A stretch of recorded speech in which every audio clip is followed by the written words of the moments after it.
All right, the next section, 7.4, what we are going to talk about in section 7.4. Again, there is no new information for you in 7.4. We're going to use just what we were talking about moments ago to do the following. We are going to add and subtract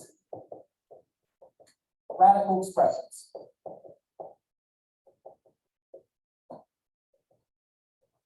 We're going to add and we're going to subtract radical expressions.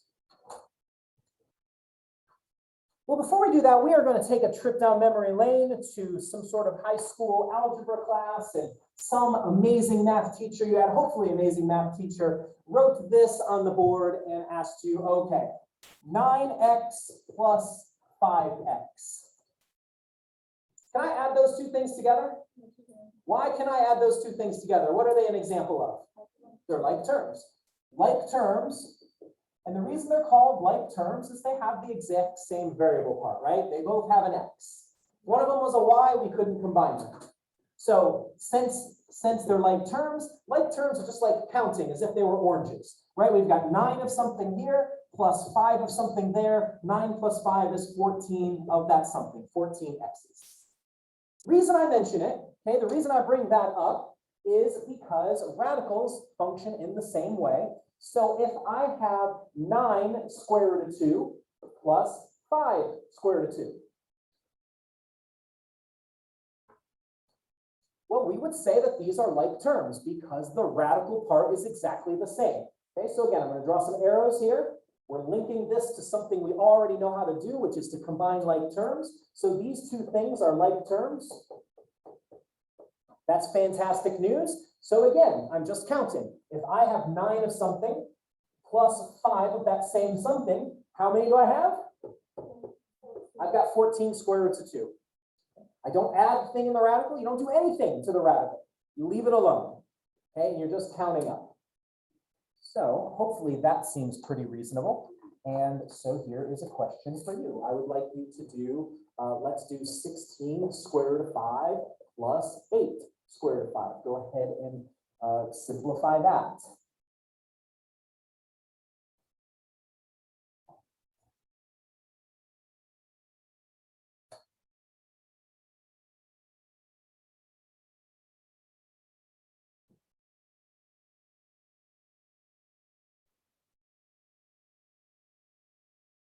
All right, so when I do 16 square root of 5 plus 8 square root of 5, what do I end up with there? 24 square root of 5. Great, not square root of 10. Do not add those radicals. You don't do anything to the radical part. That is just the like term. Here's another one. I would like you to please do 11 square root of 17 minus 15 square root of 17.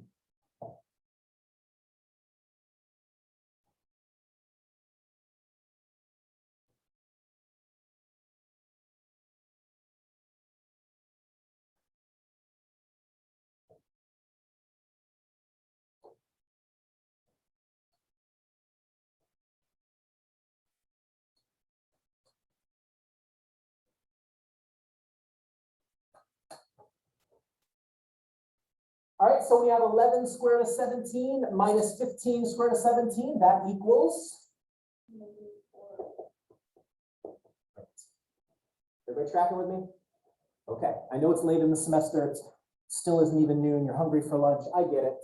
Here we go. One more of these, and then we'll combine this with what we were just doing. So 3 square root of 5 plus 4 square root of 2 minus 8 square root of 5 plus 9 square root of 2. There you go. Commence.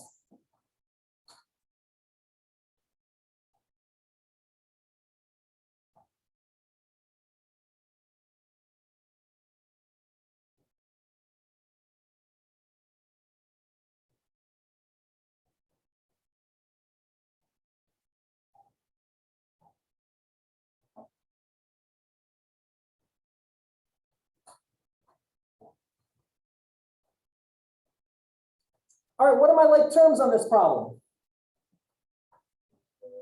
Okay, I've got the 3 square root of 5 and the negative 8 square root of 5. So how many square roots of 5 do I have? 3 minus 8 is, there you go, thank you, negative 5 square root of 5.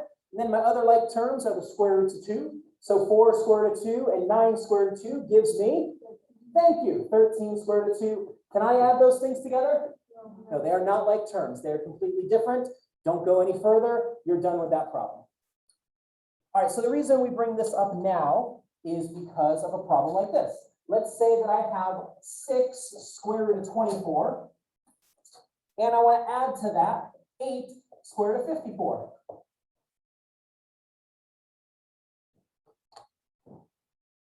Are those two like terms? Nope, they are not. Thank you. That was a good answer to that question. But before we give up on this problem, we are going to reflect on the fact that I can simplify radicals, so they might be like terms. They might not be like terms. We don't know. But we are going to do any simplifying we can, and then we'll see. So, does 24 have a factor? It's a perfect square.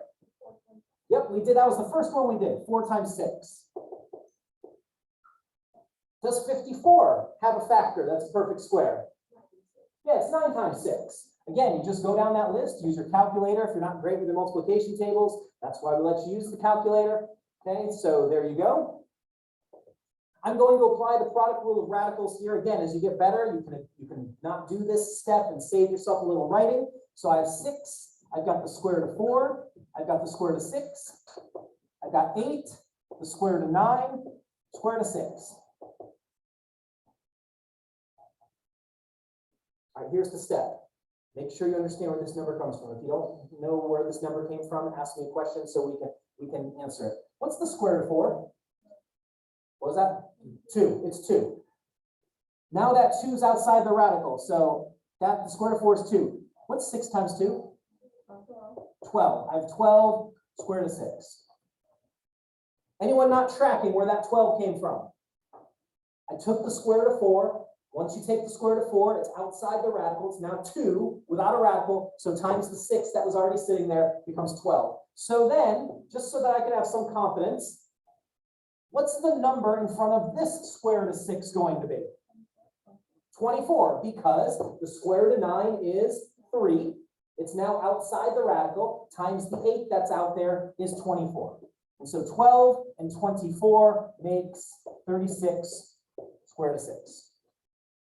All right, I've got 2 more problems for you just to make sure we reinforce this concept and answer any questions that we need to. So here is your second to last problem from this section right here. I would like you to do 5 square root of 12 minus 3 square root of 75.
Okay, so 12.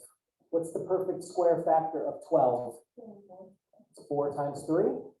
And then what's the perfect square factor of 75? 25 times 3. Product rule of radicals says we can consider each of these things separately, so I will. So now, I've got 5 times the square root of 4 times the square root of 3. I can't do the square root of 3. What becomes the coefficient in front of the square root of 3? Somebody say wait. 10. Okay, square root of 4, I just thought somebody said wait, so I was making sure that I wasn't getting ahead of anybody, that's all. Square root of 4 is 2, and then 2 times the 5 that's already out there is 10. Great. Then minus, And I have another square root of 3, so these will be like terms. What's the coefficient out in front of this square root of 3? Square root of 25 is 5. 5 times the 3 that's already out there is 15. There we go. 10 minus 15 is negative 5 square root of 3. Done with that problem. I've got one more, and then we're done with this section. So if you have a question about what's going on, if you're still not seeing where these values are coming from, please don't sit there and say nothing. Make sure you ask your question. I want you all to do amazing on this last test so that we can drop one of the other tests and as many people pass this class as possibly can. So last one, 4 square root of 50 plus the square root of 18 minus 2 square root of 98.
All right, so I'm going to get started. Check your numbers with mine. If we disagree, please let me know. Let's talk about any issues you're having, because this is the last problem from this section. So make sure you leave pretty clear about this. 4 square root of 50, the perfect square factor of 50. We've done this one before. It's 25 times 2. Perfect square factor of 18. I think we've done that one. You're going to see a lot of numbers repeat themselves. 9 times 2. And then 98. What's the perfect square factor of 98?